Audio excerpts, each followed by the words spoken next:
ಸಂವಿಧಾನಕ್ಕೆ ತಲೆ ಬಾಗ್ತೀನಿ. ಅಂಬೇಡ್ಕರ್ ಬರೆದಂಥ ಸಂವಿಧಾನ, ಅಂಬೇಡ್ಕರ್ ಬರೆದಂಥ ಸುಪ್ರೀಂ ಕೋರ್ಟು, ನಮ್ಮ ದೇವರದು ಅಂಬೇಡ್ಕರ್ ಇರೋದು ಸುಪ್ರೀಂ ಕೋರ್ಟಲ್ಲಿ. ನಮ್ಮ ದೇವ್ರಿಗೆ, ನಮ್ಮ ಸಿದ್ದರಾಮಯ್ಯ ಸಾಹೇಬ್ರಿಗೆ ನ್ಯಾಯ ಸಿಗೋದು ಯಾವುದೇ ಕಾರಣಕ್ಕೂ, ಇದು ವೈಯಕ್ತಿಕ ಅಭಿಪ್ರಾಯ, ಯಾವುದೇ ಕಾರಣಕ್ಕೂ ಇಲ್ಲಿ ಸಿಂಗಲ್ ಬೆಂಚು ಡಬಲ್ ಬೆಂಚಲ್ಲಿ ಇಲ್ಲಿ ಅವರ ಪರವಾಗಿ ಬರೋದು ಕಡಿಮೆ, ಕ್ಷೀಣ ಇಲ್ಲಿ. ನಮ್ಮ ಸಿದ್ದರಾಮಯ್ಯ ಸಾಹೇಬ್ರಿಗೆ ನ್ಯಾಯ ಸಿಗೋದು ಸುಪ್ರೀಂ ಕೋರ್ಟ್ನಲ್ಲಿ.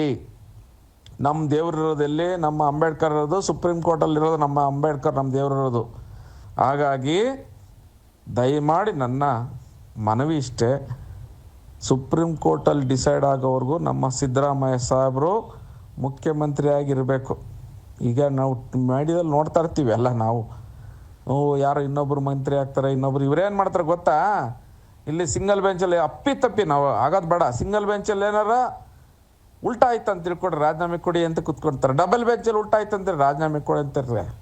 ಸುಪ್ರೀಂ ಕೋರ್ಟಲ್ಲಿ ನಮ್ಮ ಅಂಬೇಡ್ಕರ್ ಸಾಹೇಬ್ರು ಅಲ್ಲಿ ಕೂತಿದ್ದಾರೆ, ಸುಪ್ರೀಂ ಕೋರ್ಟಲ್ಲಿ ಕೂತಿದ್ದಾರೆ. ಅಲ್ಲಿ ನ್ಯಾಯದೇವತೆ ಅಲ್ಲಿದೆ ತಾಯಿ.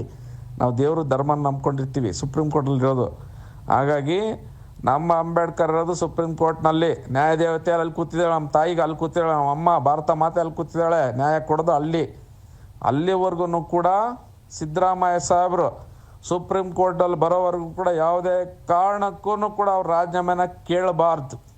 ಈಗ ಸುಪ್ರೀಂ ಕೋರ್ಟ್ ಹೋದ ತಕ್ಷಣ ಅಲ್ಲಿ ಪಕ್ಷೇತರ ಪರವಾಗಿ ಬಂತು, ಅಲ್ಲಿ ನ್ಯಾಯದೇವತೆ ಅಲ್ಲಿ ಕಣ್ತೆರಿತು, ಮತ್ತೆ ವಾಪಸ್ಸು ದೇವರು ತಗೊಂಬಂದು ಬಿಟ್ಟ. ಇಲ್ಲಿ ವಾಪಸ್ ಬರೋದಕ್ಕೆ ಇಲ್ಲಿ ಯಡಿಯೂರಪ್ಪನೇ ಇಲ್ಲ.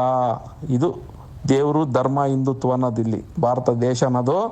ಹಾಗಾಗಿ ಯಾವುದೇ ಕಾರಣಕ್ಕೂ ಇಲ್ಲಿ ಸಿಂಗಲ್ ಬೆಂಚಲ್ಲಿ ಆರ್ಡರ್ ಆದ ತಕ್ಷಣ ನೀವೇನಾರ ಸಿದ್ದರಾಮಯ್ಯ ರಾಜೀನಾಮೆ ಕೊಡಬೇಕು ಅಂತ ಹೇಳಿ ದಯಮಾಡಿ ಆ ತಪ್ಪು ಕೆಲಸ ಮಾಡಕ್ಕೆ ಹೋಗ್ಬೇಡ್ರಿ. ಡಬಲ್ ಬೆಂಚಲ್ಲಿ ಆದ ತಕ್ಷಣ ವಿರುದ್ಧ ಪರ ಬರಲಿ, ರಾಜೀನಾಮೆ ಕೊಡ್ಬೇಕನ್ನೋದು ಹೋಗ್ಲಿ ಸುಪ್ರೀಂ ಕೋರ್ಟ್ಗೆ. ನಮ್ಮ ದೇವರು ಅಲ್ಲಿದ್ದಾರೆ, ನಮ್ಮ ತಾಯಿ ಅಲ್ಲಿದ್ದಾರೆ, ಭಾರತ ಮಾತೆ ಅಲ್ಲಿದ್ದಾರೆ, ನಮ್ಮ ಅಂಬೇಡ್ಕರ್ ಅಲ್ಲಿದ್ದಾರೆ. ಅಲ್ಲಿ ಡಿಸೈಡ್ ಆಗಲಿ. ಅಲ್ಲಿ ಡಿಸೈಡ್ ಆದಾಗ ಆವಾಗ ನಮ್ಮ ಸಿದ್ದರಾಮಯ್ಯ ಸಾಹೇಬ್ರಿಗೆ ಆವಾಗ ನೀವು ಕೇಳ್ರಿ. ಇದು ನನ್ನ ವೈಯಕ್ತಿಕ ಅಭಿಪ್ರಾಯ. ಇದ್ರ ಬಗ್ಗೆ ವ್ಯತಿರಿಕ್ತವಾಗಿ ನಾನೇನು ಮಾತಾಡಿಲ್ಲ. ನಾನು ಖಂಡಿತ ದೇವರು ಧರ್ಮ ಕಾನೂನು ಅದನ್ನು ಗೌರವಿಸುವಂಥ ಕೆಲಸ ಮಾಡ್ತಾ ಇದ್ದೀನಿ.